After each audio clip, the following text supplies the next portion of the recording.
Maranatha, Tuhan Yesus segera datang. Saya Wanda Dumais kembali bersama dengan Anda dalam program Sound Doctrine.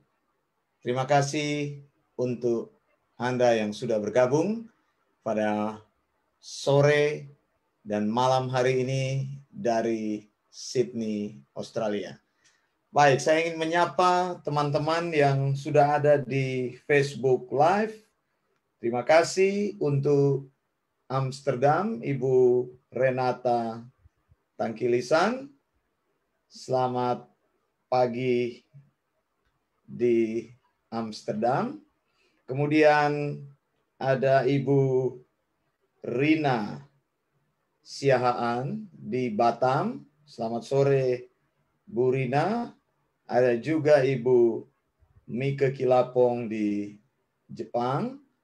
Selamat sore Ibu Mika Kilapong. Ada Ibu Lina Dumais di Kasar, Minahasa Utara. Selamat sore Ibu Lina Dumais. Kemudian ada Ibu Christine di Batam juga selamat sore. Ibu Oike di Balikpapan juga selamat sore. Kemudian ada Bapak Hari Prem di Bali. Terima kasih sudah bergabung. Ada Weni Ripka. Terima kasih Ibu Weni. Saya seringkali menyapa, tapi saya tidak tahu dari mana. Ternyata dari Bontang, Kalimantan Timur. Terima kasih. Lalu ada Ibu Marcella di Bumi Beringin, Manado. Terima kasih untuk semua yang belum sempat saya sebutkan karena tidak terdeteksi di Facebook saya. Ya, saya mohon maaf. Ada juga Pak Ponto Karamoy dan GPI Seroja. Selamat sore untuk Anda semua. Malam hari ini saya ingin membahas topik orang yang cinta Tuhan, tinggalkan Tuhan. Ini merupakan pembahasan dari eksegesis Yohanes pasal 9 dan Yohanes pasal 10. Saudara mungkin bertanya-tanya, masa sih orang yang cinta Tuhan itu bisa tinggalkan Tuhan? Bisa, saudara. Fakta-fakta membuktikan seperti itu. Saya banyak bertemu dalam pengalaman-pengalaman hidup saya, yang umur saya belum terlalu banyak gitu ya. Saya bertemu dulunya cinta sekali Tuhan begitu. Bahkan anak pendeta dari gereja Pantekosta karismatik yang hidupnya selalu di gereja begitu. Tapi kemudian saya bertemu lagi selang waktu 10 tahun kemudian, ternyata orangnya sudah berpindah agama begitu. Sudah memakai jilbab. Begitu. Dan fakta ini banyak saya temukan. Mereka yang dulunya berkata, aku mencintai Engkau Yesus. Kalau doa sambil nangis-nangis. Kalau nyanyi bersemangat sekali. Bahkan katanya mau menginjak iblis. Kakinya dihentakkan, ada lagunya itu. Tapi fakta hidup tidak ada yang tahu ternyata.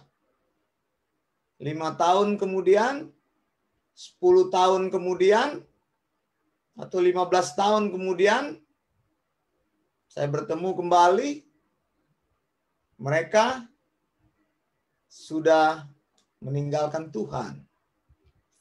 Apa yang membuat orang-orang ini yang tadinya bersemangat sekali, mengatakan cinta Tuhan, tapi akhirnya tinggalkan Tuhan? Nah, saudara, kita perlu melihat core pengajaran dari Tuhan Yesus. Core daripada sound doctrine. Mari kita lihat core sound doctrine itu apa? Supaya kita mengerti. Saudara, core sound doctrine itu ada di Yohanes 10 ayat 10. Kita bacakan ya bersama-sama. Yohanes 10 ayat 10. Pencuri datang hanya untuk mencuri dan membunuh dan membinasakan. Ini perkataan dari Yesus. Aku datang, maksudnya Yesus, supaya mereka mempunyai hidup dan mempunyainya dalam segala kelimpahan. Saya mau beritahu ayat ini telah banyak disalah tafsirkan.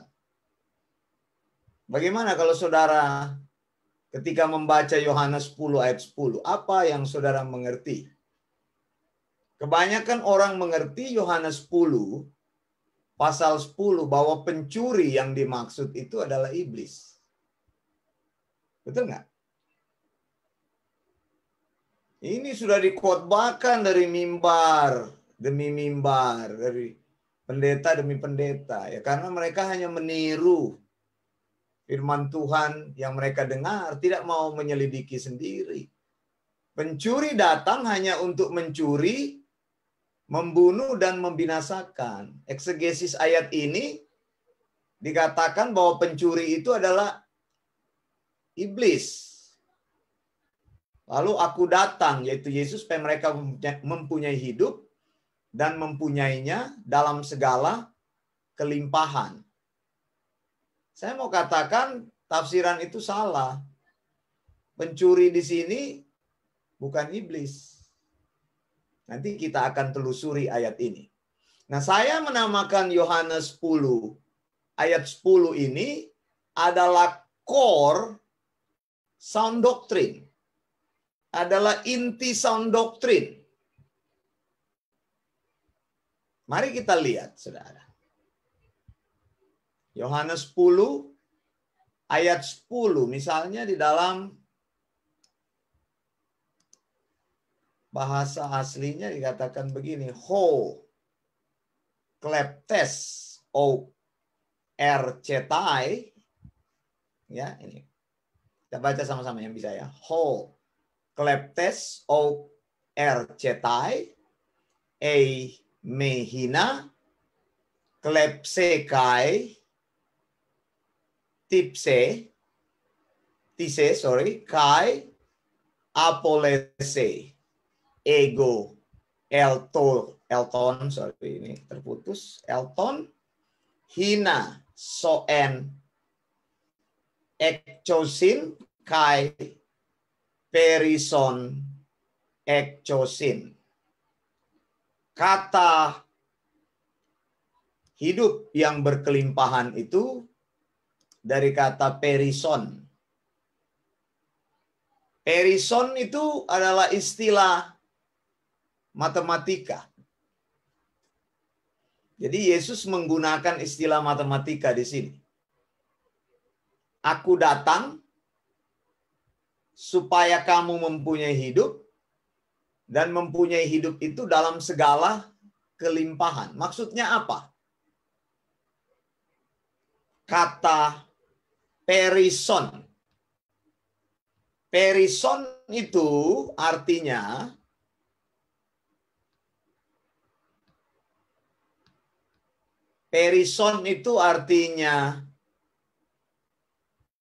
hidup yang sebenarnya ketika engkau mendapatkannya di dalam Yesus, engkau tidak membutuhkan apa-apa lagi. Kalau engkau mempunyai hidup yang ditawarkan oleh Yesus, maka hidup itu adalah hidup yang above contented life. Jadi memiliki Yesus itu, engkau memiliki segala yang ditawarkan dalam hidup ini. Hidup yang sesungguhnya, bahwa ketika engkau mengalami kekurangan, engkau tetap merasa cukup, tetapi ketika engkau mengalami kelimpahan, engkau tetap merasa cukup di dalam Yesus. Begitu. Jadi orang yang memiliki Yesus sebenarnya tidak membutuhkan apa-apa lagi. Amin, saudara. Ini core pengajaran Yesus. Core sound doctrine ada di sini. Yohanes 10 ayat 10.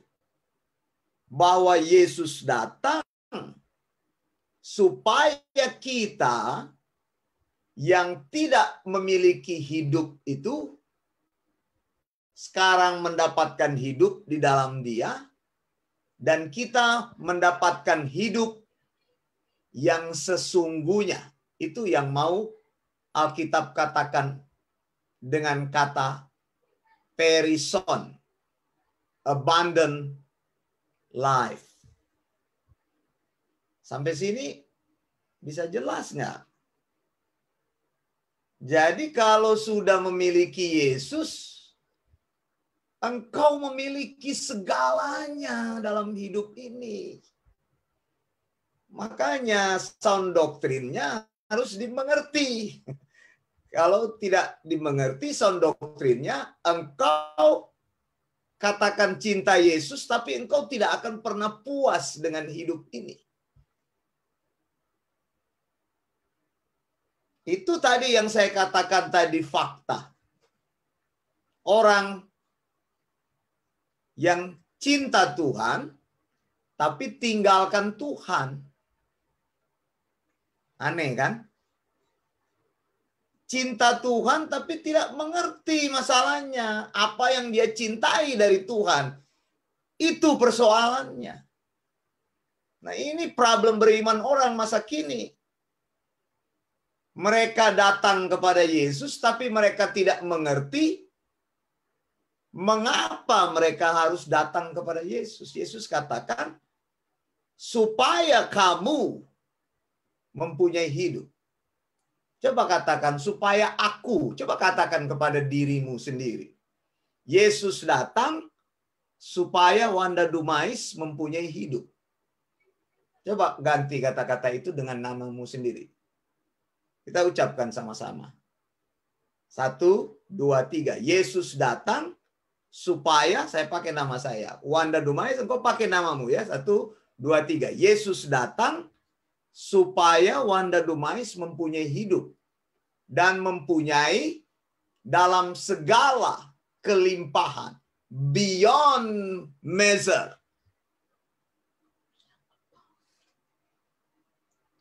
Jadi above contented life. Jadi kalau hidupmu saat ini engkau sudah merasa nyaman, maka itu lebih daripada itu. Kalau hidupmu saat ini engkau belum merasa nyaman, ketika ketemu Yesus, maka akan lebih daripada itu. Jadi surplus. Begitu. Nah, bagaimana mungkin orang yang sudah mempunyai hidup di dalam Yesus akan meninggalkan Yesus untuk mencari yang minus? Betul nggak? Anda sudah punya surplus, plus. Lalu Anda mencari yang minus. Kan aneh begitu. Ini core pengajaran sound doctrine. Makanya sound doctrine itu harus diajarkan. Sound doctrine itu adalah ajaran yang sehat, ajaran yang alkitabiah, pengajaran yang dari Yesus sendiri disampaikan kepada murid-murid, rasul-rasul, diteruskan kepada orang-orang yang dapat dipercaya dan diteruskan sehingga saya, Wanda Dumais, menerima itu. Saya ingin teruskan sound doktrin itu, mempercayai kepada orang-orang yang bisa dipercaya supaya dipercayakan lagi kepada orang-orang lain. Jangan diputuskan. Kalau terputus, maka akan terjadi compromise. No compromise. Sound doktrin tidak berkompromi karena sound doktrin dibangun dari theopneustos. Pengajaran firman yang absolut. Pengajaran firman yang benar, yang tanpa salah. Dari Kejadian sampai Wahyu 66 kitab. Sehingga saudara, saya mau katakan kalau engkau cinta Tuhan, engkau mengerti bahwa engkau sudah memiliki hidup di dalam Yesus, core-nya kita sudah dapat.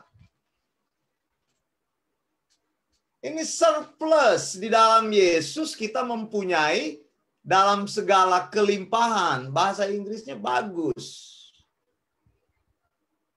So you may have life and have it to the full. Itu dari NIV.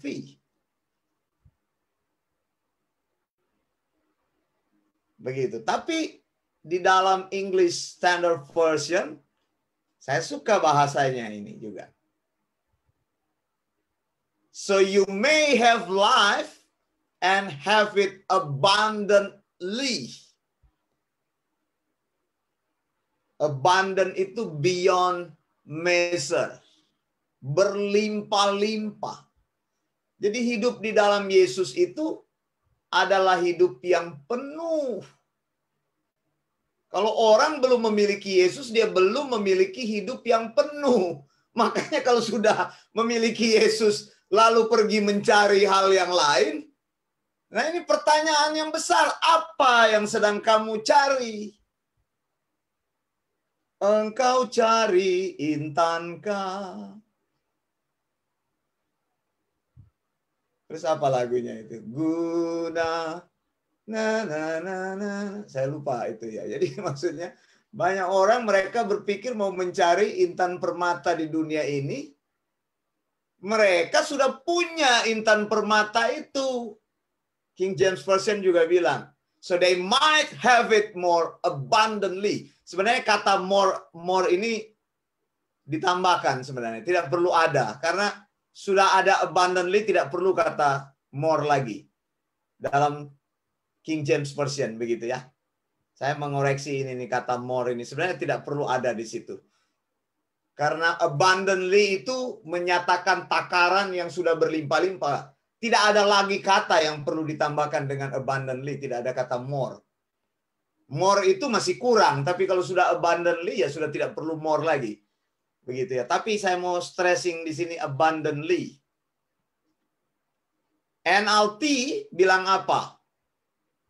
My purpose is to give them a rich and satisfying life. Sekarang saya tanya saudara, apakah ketika engkau datang kepada Yesus, engkau sudah mengetahui bahwa di dalam Yesus ada kehidupan, dan kehidupan itu dikatakan rich and satisfying life. Amin. Katakan. 1, 2, 3. Rich and satisfying life in Christ. Jadi kalau sudah ada di dalam Yesus, ya tidak mungkin lagi pergi kepada tempat lain untuk mencari hidup. Apa yang engkau cari? Engkau cari intankah? Tidak ada, saudara. Di dalam Yesus lah itu hidup yang penuh. Percaya sound doktrin Yesus? Amin. Ya. Wanda Dumai senang mengajarkan sound doktrin karena sound doktrin itu membawa perubahan dan pengharapan besar kepada orang yang mendengarnya. Saya tidak mau ajarkan ajaran omong kosong, ajaran yang tipu-tipu yang hanya memberikan kepada jemaat itu motivasi. Itu ajaran tipu-tipu, itu motivasi. Masa di dalam gereja Anda ngomong 8 habit orang yang sukses, bagaimana menjadi sukses, bagaimana mengembangkan diri. Nggak tepat itu mimbar Tuhan dipakai untuk mengajarkan hal-hal seperti itu. Mimbar gereja itu tempat mengajarkan sound doktrin. Makanya saya bilang keluar dari tempat itu kalau tidak ada pengajaran. Gereja itu yang penting pengajaran. Buat apa engkau sekolah tinggi-tinggi kalau tidak mengajar firman Tuhan yang benar? Saya ingin dedikasikan hidup saya. Ilmu yang saya pelajari adalah untuk mengajar orang, mengajar di jalan Tuhan. Supaya berdiri di atas kebenaran. Jadi saudara jangan tertipu dengan orang-orang yang punya gelar-gelar yang besar-besar itu. Tulis gelar besar-besar, dipikir orang takut. Ngajarnya memble. Begitu, ajar apa? Berbeda dengan apa yang diajarkan oleh Alkitab. Tidak harmonis pengajarannya. Sound doktrin mengajarkan pengajaran yang harmonis. Karena itu ajaran dari Tuhan. Melakukan eksegesis yang hati-hati dan tepat. Karena satu ayat dan ayat lain tidak mungkin bertentangan. Tuhan yang sama memberikan firman yang sama yang tidak mungkin bertentangan. Nah, di sini saya sudah singgung tadi kesalahan banyak orang. Mereka berpikir pencuri ini adalah iblis. Betul nggak? Anda pasti sudah dengar ini. Pencuri datang hanya untuk mencuri, membunuh, dan membinasakan. Mereka pikir yang namanya pencuri itu iblis. Salah itu eksegesis itu salah. Yesus tidak bicara mengkomparasikan hidupnya dengan iblis di sini, tidak. Untuk memahaminya, ini pengajaran ini disebut dengan Jesus Shepherd Discourse. Pengajaran mengenai Yesus adalah gembala. Untuk memahaminya harus dipahami dari Yohanes pasal 9. Itu. Untuk mengerti Yohanes pasal 10, Yohanes pasal 9 adalah start yang baik. Bagaimana cara memahaminya, saudara? Satu kali, saudara, Yesus menyembuhkan orang yang buta sejak lahir. Yohanes pasal 9 kan? Jadi ada orang buta yang sejak lahir, kemudian disembuhkan oleh Yesus. Orang buta itu bisa melihat, tapi saat Yesus melakukan pekerjaannya, Yesus melakukan pekerjaannya di hari Sabat. Gitu ya. Padahal hari Sabat itu tidak boleh melakukan pekerjaan apapun. Hari beristirahat. Tapi sebenarnya kalau selidiki lebih dalam lagi Torah Yahudi itu, ada pekerjaan-pekerjaan tertentu boleh dilakukan pada hari Sabat. Begitu. Jadi orang-orang ini saja yang tidak mengerti konsep hukum Sabat. Jadi Yesus tidak pernah melanggar firman Allah untuk melakukan firman Allah. Saudara, jangan ya. Jangan melanggar firman Allah untuk melakukan firman Allah. Tidak boleh. Jangan melakukan kebaikan dengan kejahatan. Jangan melakukan kebenaran dengan dusta. Maksudnya begitu. Jadi Yesus tidak pernah sekalipun dia melanggar firman Allah untuk melakukan firman Allah. Tidak. Ada di dalam hukum Sabat. Bukan karena dia adalah Allah lalu semau-maunya dia melanggar firman Allah. Tidak bisa begitu juga. Begitu. Hukum dibuat bukan untuk dilanggar. Banyak kali kan orang berpikir kalau hukum itu tajamnya ke bawah, tumpul ke atas. Maksudnya, ya hukum itu tidak berlaku bagi orang yang membuat hukum. Ya tidak bisa begitu. Kalau hukum sudah dirilis, semua itu mentaatinya.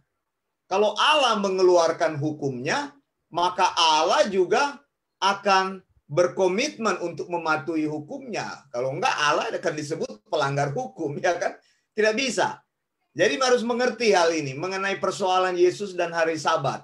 Yang Yesus lakukan tidak melanggar prinsip firman Allah, karena ada di dalam hukum Taurat, prinsip-prinsip Taurat, nanti kapan saya akan jelaskan, bahwa ada hal-hal tertentu, pekerjaan tertentu boleh dilakukan dalam Sabat tertentu. Begitu loh. Dalam Sabat tertentu boleh dilakukan. Tapi juga ada pekerjaan-pekerjaan tertentu yang boleh dilakukan meskipun itu Sabatnya memang melarang orang tidak boleh melakukan pekerjaan tertentu. Nah, saudara, Yesus menyembuhkan orang buta itu, kemudian terjadi kegaduhan. Lalu orang buta ini disidang oleh orang-orang Farisi. Mereka pertama bertanya kepada orang tua dari orang buta itu. Apakah betul anakmu buta? Ya, buta dia sejak lahir. Sekarang melihat. Begitu. Nah, kemudian mereka tanya kepada dia, siapa yang menyembuhkanmu? Dia bilang Nabi Yesus. Mereka tidak percaya kepada Yesus. Mereka terus menyudutkan orang buta ini. Bahkan mereka katakan kepada orang buta ini, Yohanes 9 ayat 24, bahwa Yesus itu orang berdosa. Bagaimana orang berdosa ini menyampaikan kebenaran kepada kamu? Begitu, saudara ya, ayat 24. Yohanes 9 ayat 35 sampai 38. Saya mau tunjukkan kebenaran yang luar biasa di sini. Kemudian orang ini diusir keluar dari bait Allah. Lalu dia bertemu dengan Yesus. Yesus bilang kepada dia, percayakah engkau kepada anak manusia? Nah saudara, istilah anak manusia ini bukan istilah biasa. Istilah anak manusia ini adalah istilah lain yang menyatakan kemesiasan Yesus. Jadi istilah anak manusia itu maksudnya, bukan istilah biasa. Jadi kalau dikatakan Yesus adalah anak manusia, berarti Yesus adalah Mesias, berarti Yesus adalah Allah. Dia bertanya, siapakah dia Tuhan supaya aku percaya kepadanya? Yesus berkata kepadanya, engkau bukan saja melihat dia, tetapi dia yang sedang berkata-kata dengan engkau, dialah itu. Lalu katanya, aku percaya Tuhan, lalu ia sujud menyembahnya.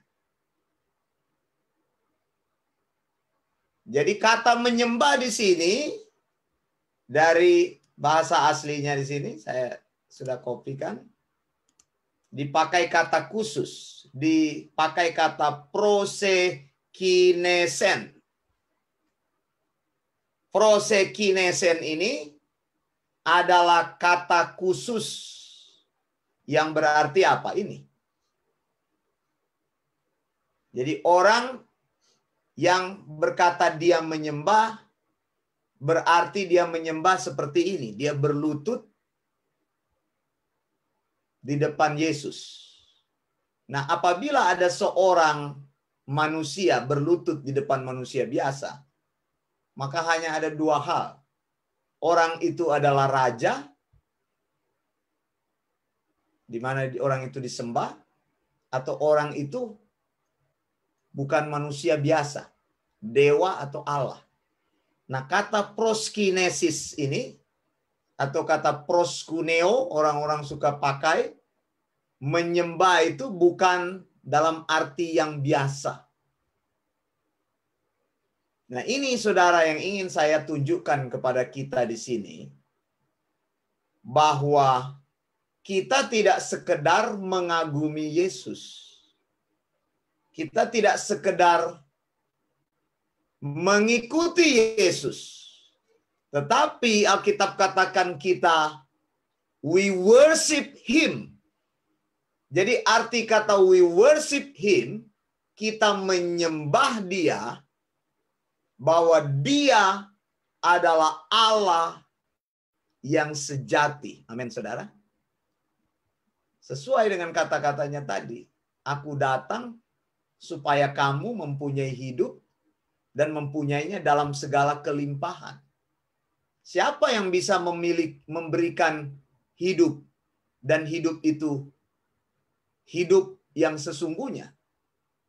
Tentu saja adalah Tuhan atau Allah yang sejati. Nah, ini ada gambar, ada contohnya ya. Saya coba cari di internet contoh. Orang buta ini menyembah. Dan Yesus tidak menolak penyembahan itu.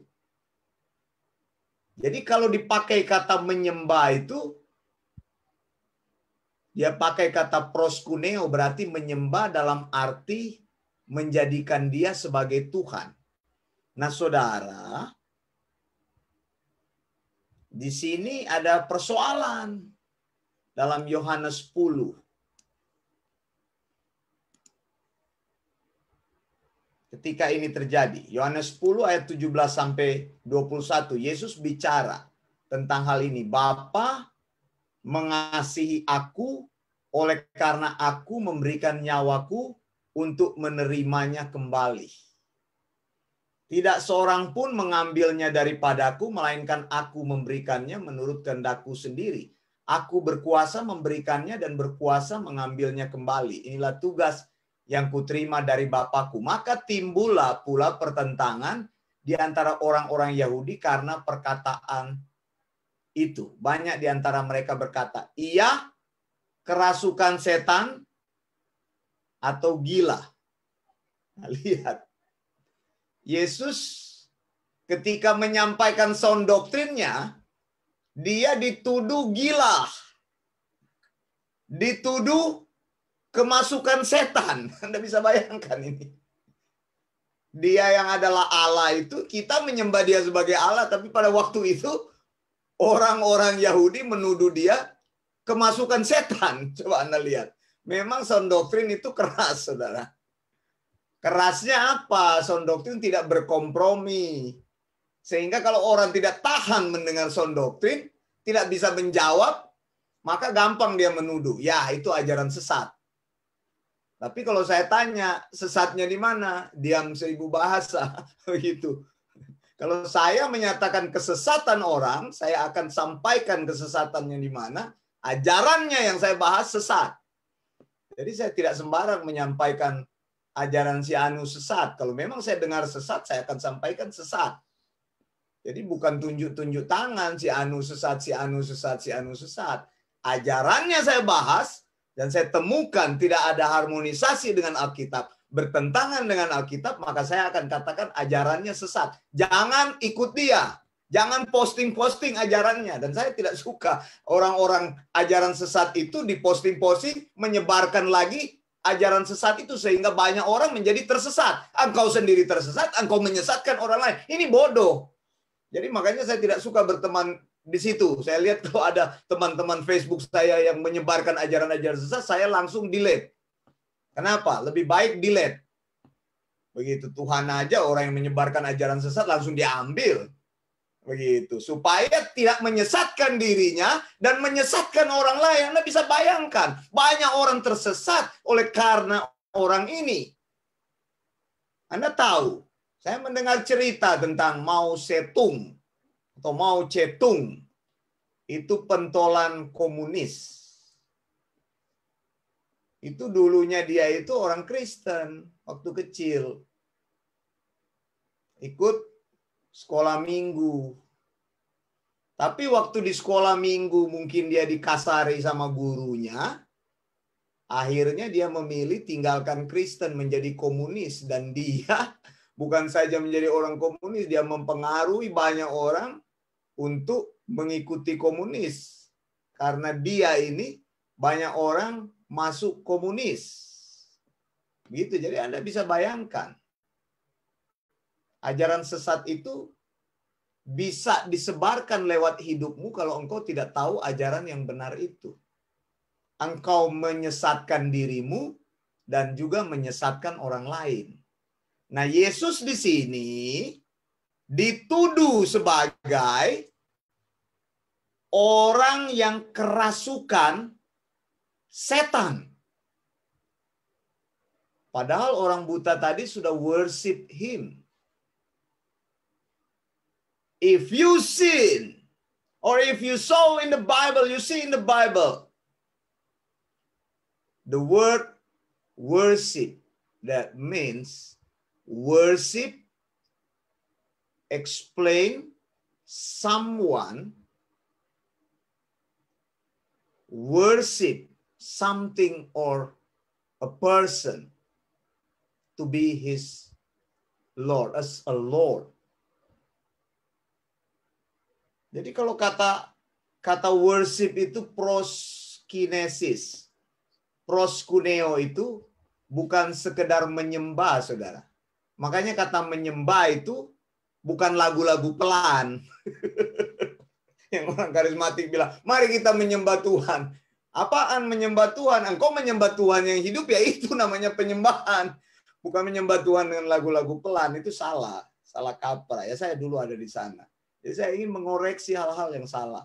Nah, saudara, jadi di sini ketika sound doktrin disampaikan, orang menuduh Yesus itu kerasukan setan atau gila. Sekarang pilihan ada di tangan kita. Apakah betul Yesus itu adalah orang yang gila dan kerasukan setan, atau dia adalah manusia yang 100% dan dia adalah Allah yang 100%. Jadi kan cuma itu pilihannya. Either dia itu orang gila beneran atau kerasukan setan beneran, atau dia adalah Allah. Mengapa, saudara? Saya katakan ini. Lihat. Alkitab katakan, bukan saya.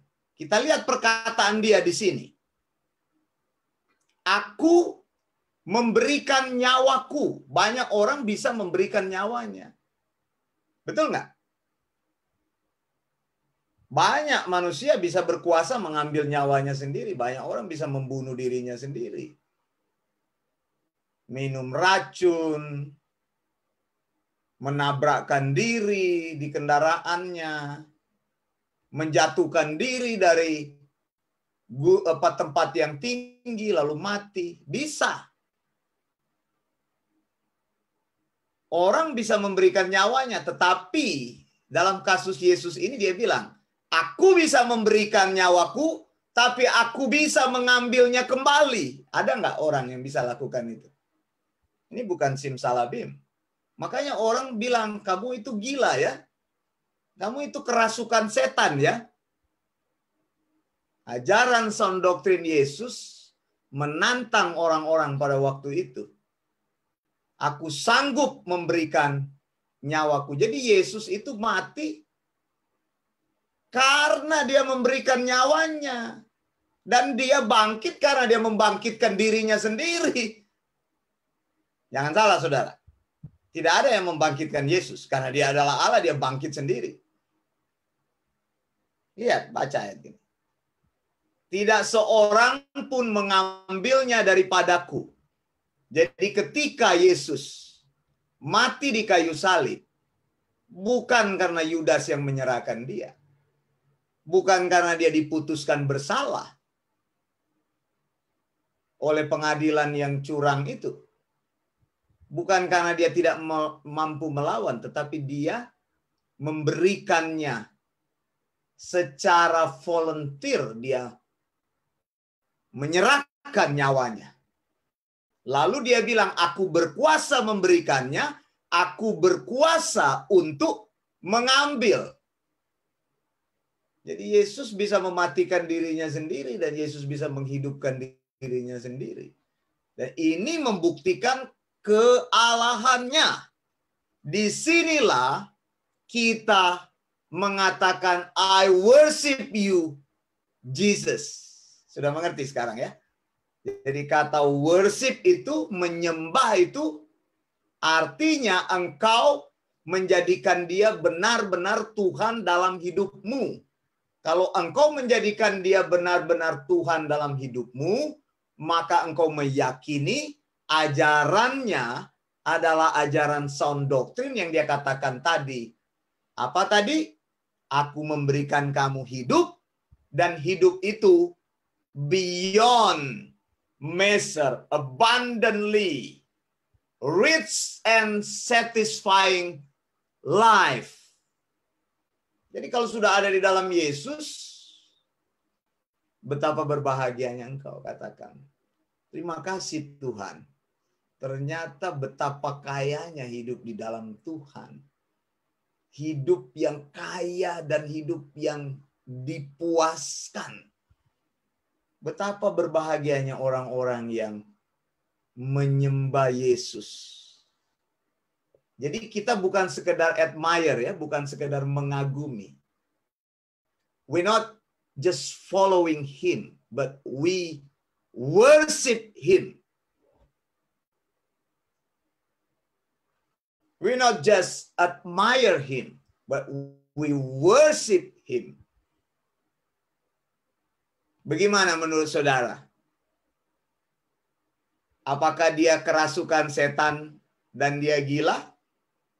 Kan pilihannya cuma itu. Orang ini kalau nggak ngawur kata-katanya, berarti kata-katanya ini benar. Nah, apa yang Yesus maksudkan dalam Yohanes 10 ayat 10? Pencuri datang hanya untuk mencuri dan membunuh dan membinasakan. Ini tidak bicara mengenai setan, tidak. Ini bicara tentang leader-leader Yahudi yang mengajarkan ajaran-ajaran yang salah. Dapat dilihat dari Yohanes 9 dan 10. Makanya saya bilang harus baca konteksnya. Jadi hati-hati saudara. Mengapa orang bisa tinggalkan Tuhan meskipun dia cinta Tuhan? Karena dia mendengar ajaran-ajaran yang salah dan sesat. semakin lama dia semakin terbiasa mendengar ajaran-ajaran itu, semakin lama dia semakin menganggap remeh sound doctrine. Sama aja. Ya semua agama mengajarkan kebenaran. Ya kalau saudara sudah mulai ngomong begitu, sudah berada di zona yang berbahaya. Mengapa? Karena engkau menganggap sama. Coba lihat. Baca di dalam Alkitab Perjanjian Lama. Mengapa raja-raja Israel, mereka yang ada di kerajaan utara Samaria itu jahat sekali? Mengapa? Karena mereka mulai menyimpang. Mereka membangun tempat penyembahan sendiri. Instead Jerusalem, they said Shechem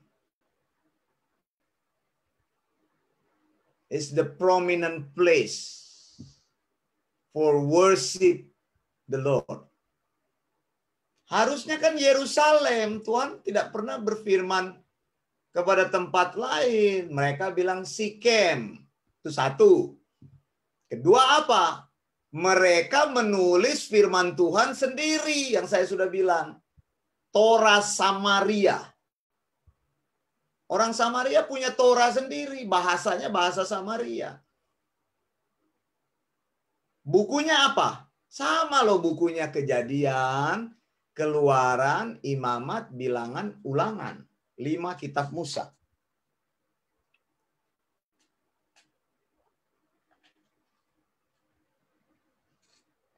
Orang Yahudi juga punya Torah, 5 kitab Musa. Lihat, iblis pintar meniru. Tapi saudara tahu, Torah Samaria itu mempunyai 6.000 perbedaan dari Masoretik Torah. Atau Torah yang dipegang oleh orang Yahudi. Ini sama-sama ini orang Israel, cuma beda tinggalnya terpisah. Satu tinggal di utara, satu tinggal di selatan. Sama ini. Sama, satu bangsa. Mengenal Allah yang sama. Tetapi yang satu menyimpang, menciptakan sistem agama sendiri. Saudara, Allah mempunyai aturan sendiri. Kalau engkau melanggar aturan itu, menciptakan sistem sendiri, maka lambat laun engkau berjalan menyimpang, semakin jauh, semakin meninggalkan Tuhan, dan akhirnya engkau tidak lagi mempunyai hati mencari Allah yang benar. Lihat, Samaria menciptakan tempat penyembahan, Samaria menciptakan Alkitabnya sendiri, wahyu Allah yang mereka sebut wahyu, tapi bukan. Lalu mereka mengangkat apa? Imam dan nabi. Jadi nabi-nabi ini sembarangan dia bernubuat. Hai anakku, percayalah kepadaku, akulah Yesus Tuhanmu. Dengarlah, aku menghardi corona, pergi. Ini kan nubuat yang tidak pernah diberitahukan Tuhan. Hati-hati saudara, kalau engkau sudah terbiasa dengar begitu, menciptakan sistem begitu, yang sebenarnya bukan sistem yang dari Tuhan. Hai anakku, oh aku melihat dalam penglihatan, tiba-tiba Yesus datang. Saya paling geli sekarang kalau dengar orang, sedikit-sedikit ngomong Roh Kudus bicara kepadanya. Sedikit-sedikit ngomong, tadi malam Tuhan bicara kepada saya. Begini. Wah, hebat benar dia. Tuhan bicara kepada dia. Orang lain Tuhan tidak bicara, cuma dia aja. Suara Tuhan, Theopneustos, ada di dalam firman-Nya. Cara mengetahuinya adalah mempelajari. Maka mencintai Tuhan itu tidak cukup dengan apa? Euforia, dengan emosi, tapi dengan otak. Otaknya dibuka. Belajar untuk mencintai kebenaran-kebenaran yang sejati. Pengajaran yang benar itu harus menjadi fokus kita dan kita cintai itu supaya hidup kita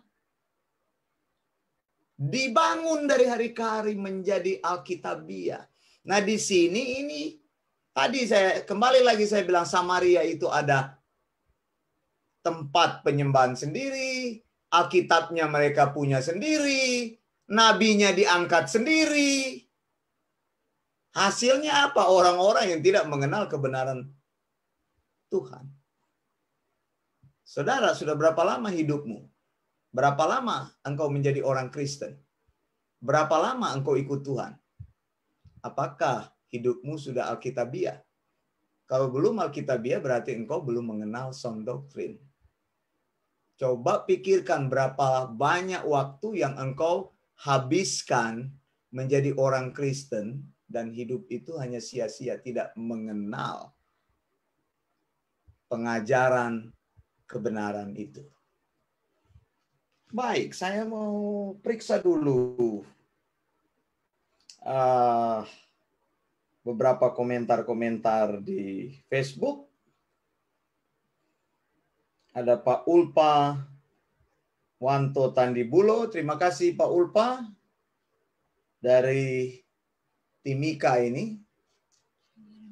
Dari Merauke.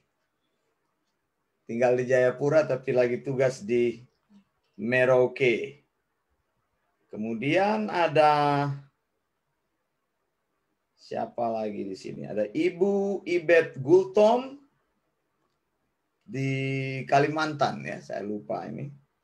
Kemudian ada banyak teman-teman lain yang menonton di sini.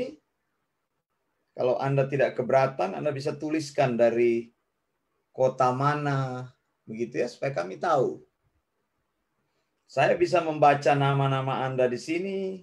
Selamat malam, Pak Ferry Gunawan yang ada di Sydney, Australia. Terima kasih sudah menyaksikan. Kemudian ada banyak lagi di sini, tapi saya tidak bisa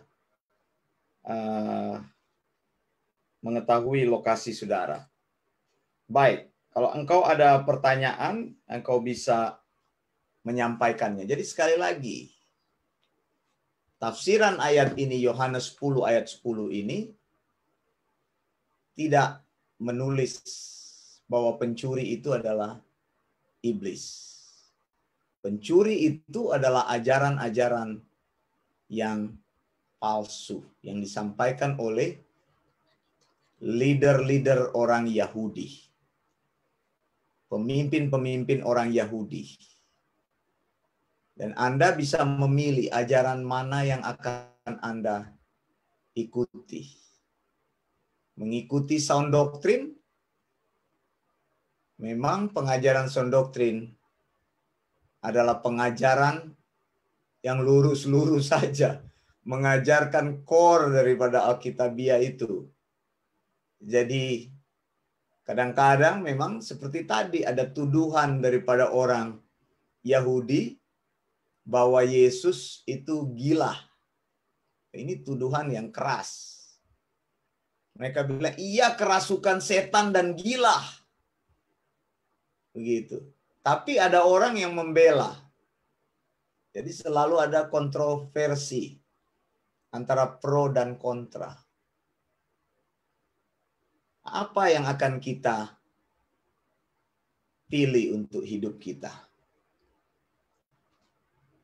Ajaran yang benar, tapi saya akan terus bicara tentang ajaran yang benar karena saya percaya apabila ajaran benar disampaikan, maka ajaran yang benar itu, sound doctrine itu akan memisahkan,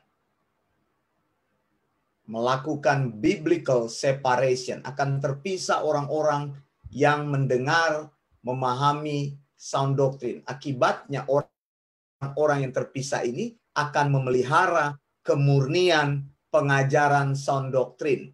Begitulah cara Allah. Ya, Allah selalu memisahkan sehingga ajarannya itu tetap terpelihara. Kalau tidak ada orang yang menjunjung, mendukung, melakukan fight, melakukan defend, melakukan expose terhadap sound doctrine, maka sound doctrine ini lama-lama akan hilang. Sound doctrine ini lama-lama akan tidak menjadi sebuah ajaran yang dijunjung tinggi. Ajaran sesat dan salah itu akan merajalela. Nah, Yesus tampil menegur leader-leader Yahudi itu bahwa kamu tidak mempunyai otoritas. Kamu datang hanya untuk mencuri, membunuh, membinasakan orang-orang yang sudah mencintai Tuhan. Tadinya cinta Tuhan bisa tinggalkan Tuhan. Mengapa? Karena terus dibombardir dengan ajaran-ajaran yang tidak benar, yang dipikirnya itu benar. Malaikat-malaikat yang menyamar. Ini kan sebagai malaikat terang. Dikatakan iblis menyamar sebagai malaikat terang. Menyampaikan ajaran-ajaran yang menipu. Makanya Tuhan akan terus memelihara. Saya percaya sound doctrine yang dipahami oleh orang-orang akan membuat dia berdiri teguh di atas sound doctrine dan akan memisahkan orang itu dari ajaran-ajaran yang salah. Dia berdiri teguh sehingga terjadi preservation of sound doctrine. Kelompok-kelompok orang yang meninggikan dan memelihara sound doctrine. Saya sudah katakan bahwa sound doctrine ini harus diteruskan. Kalau engkau menerima tongkat sound doctrine, saya sedang mempercayakan sound doctrine kepada orang-orang yang bisa dipercaya. Dan mereka akan meneruskan sound doctrine itu. Kalau engkau terima tongkat itu, teruskan lagi kepada orang lain. Jangan terputus. Jangan berhenti sampai dirimu. Karena Tuhan mau kita meneruskan. Sehingga banyak orang akan diubah hidupnya. Menjadi orang-orang yang Alkitabiah. Tambahkan dalam hidupmu nilai-nilai Alkitabiah itu. Begitu ya. Mulai sedikit demi sedikit sampai kita menjadi Alkitabiah secara penuh. 5%, 10%, 15%, 25%, 50%, 75%. Ini adalah usaha yang dibangun terus-menerus. Ingat saudara, Amsal 1 ayat 7. Takut akan Tuhan adalah permulaan pengetahuan. Tetapi orang bodoh menghina hikmat dan didikan. Jadi kalau kita takut akan Tuhan, kita perlu mengisi hidup kita dengan pengetahuan yang benar, yang baik, pengetahuan yang Alkitabiah, pengetahuan yang sound doctrine, yang memahami kehendak Allah, sehingga engkau semakin lama semakin kuat dan melakukan kehendak Tuhan dalam hidupmu. Saya Wanda Dumais dari Sydney, Australia. Maranatha. Tuhan Yesus segera datang. Salam dan doa dari Sydney untuk Anda semua. Blessings.